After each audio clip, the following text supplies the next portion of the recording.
សមាគមអង្គការរំលឹកអ្នកមានគោលរំងារអង្គការថាកុំប្រើបណ្ដាញសង្គមធ្វើឲ្យប៉ះពាល់ងារដែលព្រះករុណាប្រទាន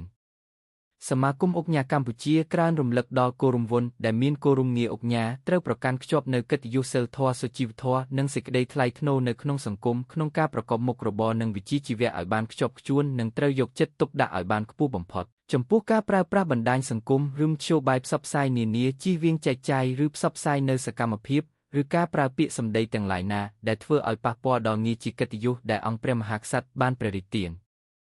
ជាមួយគ្នាសមាគមអង្គការកម្ពុជាក៏ព្រមានចាត់វិធានការតាមនីតិវិធីច្បាប់ជាក់ស្ដែងចំពោះគោលរំវណ្ណាដែលត្រូវបានរកឃើញថាបានប្រព្រឹត្តសកម្មភាពឬប្រើពាក្យសម្ដីទាំងឡាយណាដែលធ្វើឲ្យប៉ះពាល់ដល់គុណតម្លៃនិងឧត្តមភាពដ៏ឧត្តមគឧត្តមនៃគោលរំងារអង្គការស្របតាមព្រះរាជក្រឹត្យនិងអនុក្រឹត្យជាធម្មាន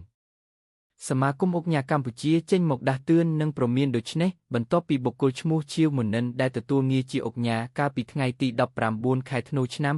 2022និងមានឋានន្តរស័ក្តិថ្នាក់ឧត្តមសេនីយ៍ត្រីតួនាទីជានាយករងនៃនាយកដ្ឋានបច្ចេកទេសកងទ័ពជើងអាកាសអគ្គនាយកដ្ឋានសម្ភារៈបច្ចេកទេសក្រសួងការពារជាតិផងប្រើប្រាស់បណ្ដាញសង្គមបង្ហោះវីដេអូរំលែកក្នុងការិយាល័យហើយត្រូវបានមហាជនរិះគន់ថារំបែកស្លុយមិនសមជាមន្ត្រីរាជការនិងល្មើសទៅនឹងច្បាប់ស្តីពីលក្ខន្តិកៈទូទៅចំពោះយោធិននៃកងយោធពលខេមរភូមិន្ទបន្ទាប់ពីមហាជនរិះគន់យ៉ាងចាស់ដៃឧបនាយករដ្ឋមន្ត្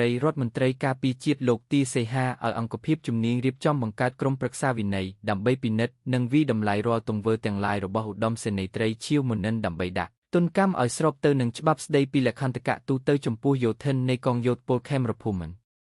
ក្រសួងការពារជាតិចាត់ទុកសកម្មភាពរំលែកនៅក្នុងការិយាល័យក្រសួងការពាររបស់អង្គការឈៀវមុនិនថាជាអាកប្បកិរិយាមិនសមរម្យក្នុងនាមជាយោធិនដែលធ្វើឲ្យប៉ះពាល់យ៉ាងធ្ងន់ធ្ងរដល់កិត្តិយសសេចក្តីថ្លៃថ្នូរនិងឧត្តមភាពរបស់ក្រសួងការពារជាតិនិងកងយោធពលខេមរភូមិន្ទទាំងមូល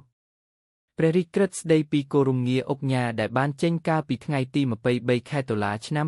2024មន្ត្រីរាជការស៊ីវិលមន្ត្រីនគរបាលជាតិនិងយោធិនដែលកំពុងបំពេញការងារតាមក្រសួងស្ថាប័ននានារបស់រដ្ឋដែលទទួលបានគោលរំងារអង្គការពីមុនត្រូវស្នើសុំលាឈប់ប្រើប្រាស់គោលរំងារអង្គការឬលាឈប់ពីក្របខ័ណ្ឌទាំងនោះភ្លាមបន្ទាប់ពីថ្ងៃព្រះរាជក្រឹត្យនេះចេញជាផ្លូវការ